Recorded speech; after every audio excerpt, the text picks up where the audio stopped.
हिंदू पुराणों और वास्तुशास्त्र में कुछ जगहों पर एक सभ्य व्यक्ति को नहीं रहना चाहिए।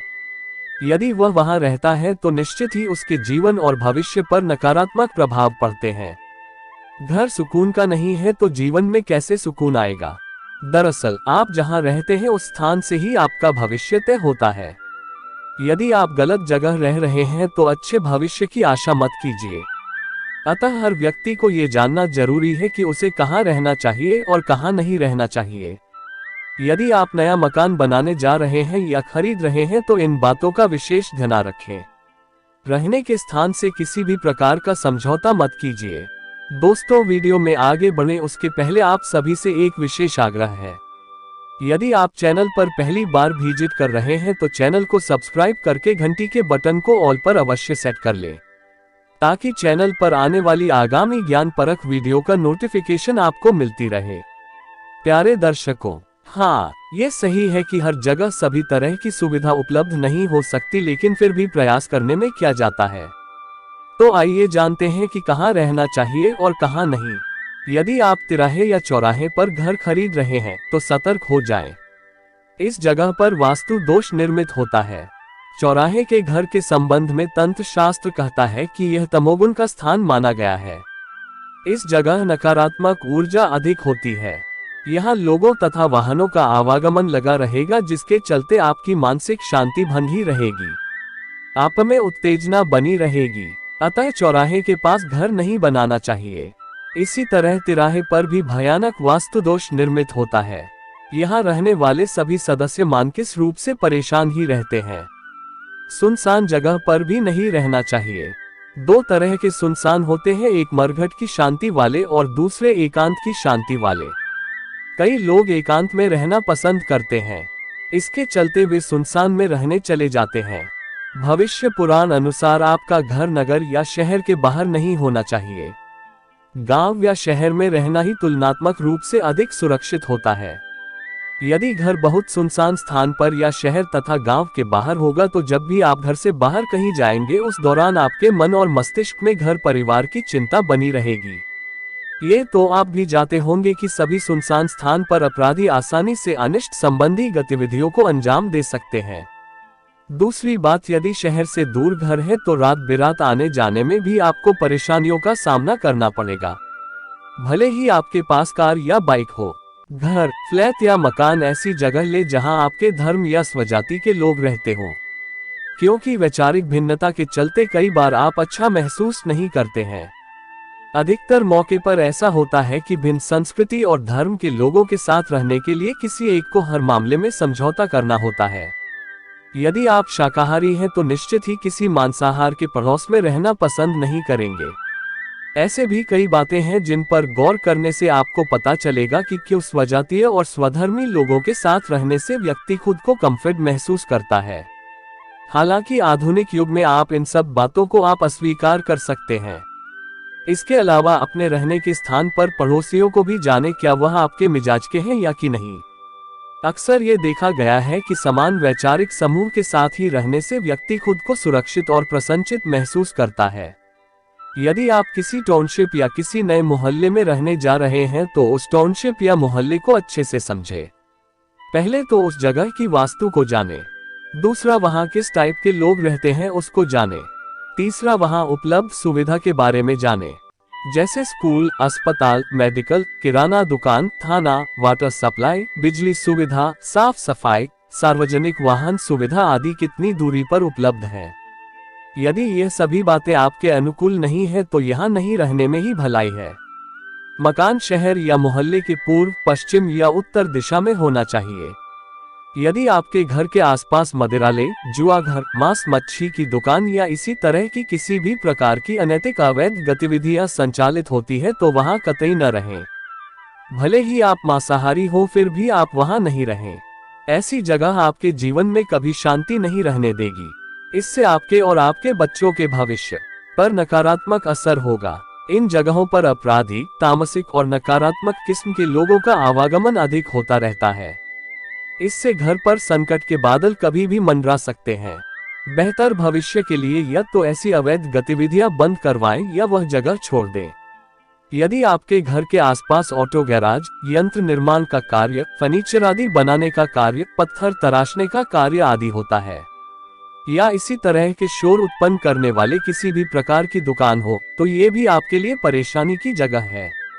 इससे घर के सदस्यों को परेशानी बनी रहेगी। वर्तमान युग में हर कोई अपने घर में ही संगीतशाला, नृत्यशाला और किसी भी तरह की दुकान खोलने लगा है, जो कि दूसरे रहवासियों के लिए परेशानी का कारण बन जाता है। मेन रोड के अधिकतर घर अब दुकानों में बदल गए हैं। शहर में रहवासी क्षेत्र तो अब कम ही बचे हैं। लोग आपत्ति नहीं जतलाते, इसलिए ये सब चलता रहता है और अंततः दूसरों के कारण आपका जीवन दुखदायी हो जाता है। हालांकि बहुत से वास्तुशास्त्री मानते हैं कि मंदिर के पास नहीं रहना चाहिए, लेकिन यह उचित नहीं है। दरअसल आपको मंदिर के पास मकान लेते वक्त उसकी दिशा का चयन करना चाहिए, अर्थात मंदिर की किस दिशा में मकान लेना शुभ होगा। कहते हैं कि आपका मकान मंदिर के पास है तो अति उत्तम, थोड़ा दूर है तो मध्यम, और जहां से मंदिर नहीं दिखाई देता या उसकी घंटी की आवाज नहीं सुनाई देती तो वह निम्नतम है। ऐसे में कम से कम मंदिर से घर उतनी दूर हो जहां से उसकी घंटी की आवाज सुनाई दे। दरअसल आपका मकान मंदिर के इतनी दूर होना चाहिए जिससे मंदिर के कार्य में किसी भी प्रकार की बाधा उत्पन्न न हो और आपका जीवन भी मंदिर के दैनिक कार्यों के कारण बाधित न हो।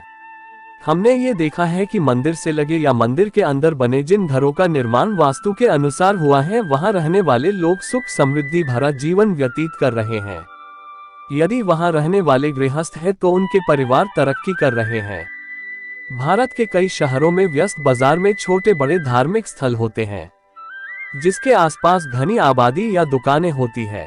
ऐसी जगहों पर खूब व्यवसाय होता है और वहां रहने वाले लोग खूब तरक्की भी करते हैं। अक्सर लोग ये तर्क देते हैं कि धार्मिक स्थानों के आसपास रहने वाले वहां बजने वाली घंटी, शंख, ध्वनि विस्तारक यंत्र, शोरगुल, भीड़ इत्यादि के कारण परेशान रहते हैं, लेकिन यह उचित नहीं है। दरअसल आध्यात्मिक वातावरण को शोरगुल का नाम नहीं दिया जा सकता है। मंदिरों की नगरी मथुरा, उज्जैन, हरिद्वार आदि जगहों पर हर घर के पास एक मंदिर है और वहां के लोग बहुत ही शांतचित्त एवं आध्यात्मिक भाव से संपन्न हैं। राजा भोज ने अपने श्रेष्ठ विद्वानों की सहायता से प्रजा की सुख समृद्धि की कामना से सम्रांगण वास्तु शास्त्र के रूप में वास्तु के नियमों को संग्रहित किया है। सम्रांगण वास्तु शास्त्र में घर के पास मंदिर के होने के बारे में लिखा है। यदि मंदिर हो तो किस दिशा में किस देवता का मंदिर हो। यदि ऐसा नहीं है तो उन्होंने इसका समाधान भी बताया है। भविष्य पुराण के अनुसार जहां राजा या उनके सेवक निवास करते हैं, वहां घर नहीं बनाना चाहिए। अगर राजा के सेवकों के साथ किसी बात पर विवाद हो जाए तो ऐसे लोग अपने प्रभाव से आपका अहित कर सकते हैं। दूसरी बात, राजा के महल के पास भी घर नहीं बनाना चाहिए, चूंकि महल में अनेक विशिष्ट लोग आते जाते रहते हैं। इससे घर के सदस्यों का जीवन बाधित हो सकता है। हालांकि आजकल राजा और उनके सेवकों के रूप बदल गए हैं, अब उनकी जगह नेताओं और गुंडों ने ले ली है। बहुत अधिक अति विशिष्ट अधिकारी भी आपको छोटा समझकर आपके लिए परेशानी खड़ी करता रहेगा। इसीलिए अच्छा होगा कि दबंगों और प्रख्यात या कुख्यात लोगों से दूरी ही बनाए रखें। घर लेते या बनाते वक्त भूमि का मिजाज भी देख लें। भूमि लाल है, पीली है, भूरी है, काली है या कि पथरीली है। उस्सर, चूहों के बिल वाली, बाम्बी वाली, फटी हुई, उबड़ खाबड़, गड्ढों वाली और टीलों वाली भूमि का त्याग कर देना चाहिए। जिस भूमि में गड्ढा खोदने पर राख, कोयला, भस्म, हड्डी, भूसा आदि निकले, उस भूमि पर मकान बनाकर रहने से रोग होते हैं तथा आयु का ह्रास होता है। पूर्व, उत्तर और ईशान दिशा में नीची भूमि सब दृष्टियों से लाभप्रद होती है।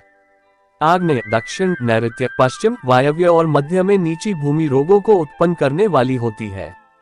दक्षिण तथा आग्नेय के मध्य, नीची और उत्तर एवं वायव्य के मध्य ऊंची भूमि का नाम रोगकर वास्तु है, जो रोग उत्पन्न करती है। अतः भूमि का चयन करते वक्त किसी वास्तुशास्त्री से भी पूछ लें। पुराने समय में ये प्रचलित था कि मकान उस गांव में हो जहां एक नदी, 5 तालाब, 21 बावड़ी और 2 पहाड़ हो। लेकिन आजकल मकानों को बनाने के लिए तो पहाड़ काटे जा रहे हैं और नदियां सूख रही है। अब किसी स्थान की जल और वायु के प्रभाव को कौन देखता है? पहाड़ों से ही वायु का प्रभाव संचालित होता है।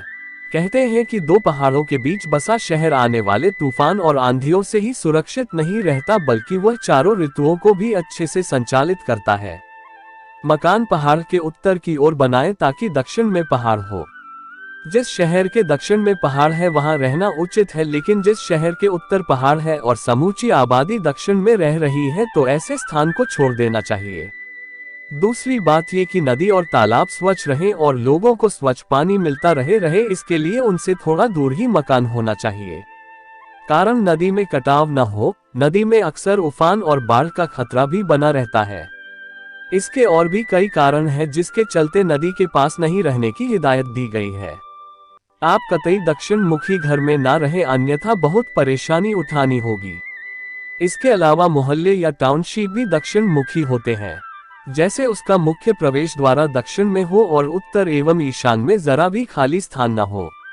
वहां पर भारी सामान रखा हो या मकान बना रखे हो सकता है कि टीपी हो, स्टोर रूम हो या पुनर्तः बंद हो किसी दीवार से।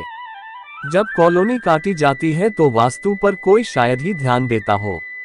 वास्तुशास्त्र में ग्राम और नगर की संरचना का उल्लेख मिलता है। उसके अनुसार ग्राम और नगर नहीं है तो वहां रहने वाले सदा दुखी ही रहते हैं।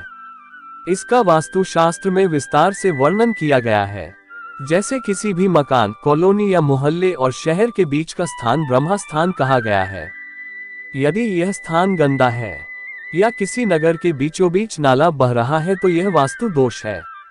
यदि नगर के ईशान या उत्तर में कचरा इकट्ठा करने का स्थान बना रखा है, वहां कोई पहाड़ है या बिजली घर है तो ये भी वास्तु दोष है। अंततः उपरोक्त बताई गई बातें जानकारी हेतु है, इसे पूर्ण सत्य न माना जाए। किसी वास्तु शास्त्री से मिलकर इनके विस्तार में जाकर ही कोई निर्णय लिया जा सकता है। जैसे कि दक्षिण मुखी नगर या मोहल्ले में रहना हो तो कहां पर रहें और किस तरह से मकान बनवाएं। दोस्तों, वीडियो में दी गई जानकारी आपको कैसी लगी, आप हमें कमेंट के माध्यम से अवश्य दें। जय मां भद्रा काली। धन्यवाद।